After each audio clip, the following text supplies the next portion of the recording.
but I think treat your home like a business treats their schedule, right? So that we kind of do the week with that. We kind of, and then I would say where we kind of like look through the week, we kind of, whether it's a Monday meeting or Sunday meeting. What's up, guys? Welcome to another 5-Minute Fatherhood. So we've noticed that a lot of times when people embrace building a multi-generational team on mission, they begin to bring home a lot of traditional business tools. And so I want to go back and forth with Jeff and talk about what are some tools that maybe you learned in business or trying to do things productively outside of the home that you brought into the home. And a lot of this is because, guys, people oftentimes really want to create a separation. Sometimes that's really healthy between, their work life and their home life. But one of the things we're really encouraging you guys to do is make your house a productive center of missional activity. And to do that, you need to begin to bring some of these productivity tools into the home. And so I'm going to start with the first one. The first one of my favorites is whiteboards. So we got whiteboards all over the house. We've got systems on whiteboards in different places in the house. When we have family meetings, we use whiteboards. And so this is one of the things that I just started to embrace. There's probably at least, how many, you think, Kels, 20 whiteboards in our house?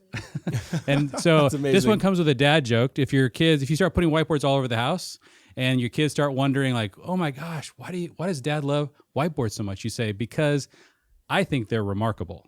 And that will make them grown and love your whiteboards. But Jeff, what's your first one? That's good.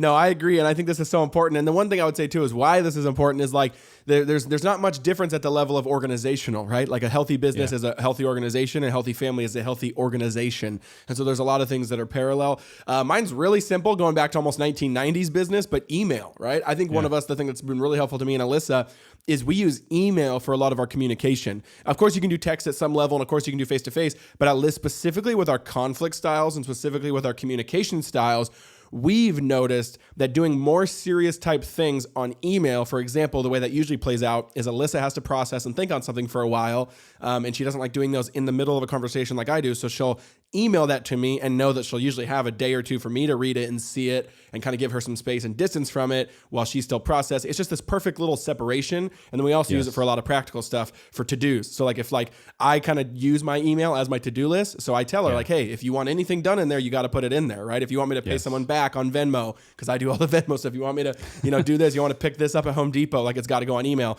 And that's just a weird one, but that's, it's really, really worked for us. So that's what I'd say. I love that one. Yeah, April and I email each other all the time because we batch. Oftentimes we're sitting right next to each other, emailing each other for the same reason. We're just because we're trying to batch our to-do lists to become more productive. And so we've done that a lot. Okay, the third one is this one we just started the last few weeks. And this is maybe for older families. And that is that we've set all of our kids and me and April up on Slack. So if you guys use Slack, we use it a ton at work. We use it for family teams. And so we created an entire Slack. We geeked out on it, and it's all based around Star Trek. So every single one of the channels is based on a different room in the Enterprise, and we're all different characters. We're all in there like planning things and like talking about where we're going. That's the transporter room, or vacations, things at the holodeck. Anything that's really central to the house is on the bridge. And I get to be Jean-Luc Picard, but with hair. So that's awesome. That's what we kind of have fun with. But we just been getting really into that, and it's been a super, I think, fun way for us to be interacting, telling jokes, sharing things with each other, much more real time on something like Slack. Yeah, Slack set itself up really, really well to be like a short burst, kind of active, live communication tool while also being able to do the heavy lifting of like management. So I love Slack as well. Another one I would say is quarterly planning or yearly planning. You've heard us talk about the yearly summits, but I think treat your home like a business treats their schedule, right?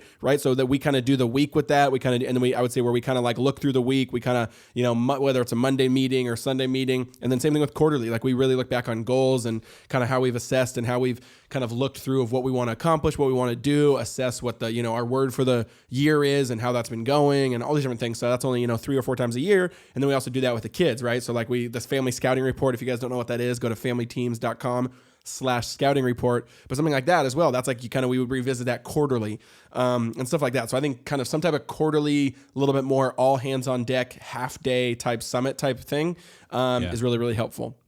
Very cool. Yeah. And so the last one is Google Calendar. So it took me like 2 years at least to get April to get on Google Calendar. She loves paper calendars. And I think those are really good for the home. And by the way, some of these, it's okay to resist some of these, but there comes a certain point where it becomes not worth it. Like, in other words, the complexity of all the family stuff requires upgrading your tool set. Don't just upgrade your tool set because you want to have sophisticated tools in the home. Upgrade your tool set because things are too complex and you need a more complex or a more fully featured tool for that problem. And so really this year we got to a place where there was just no way we're going to make it without being synced up on Google Calendar.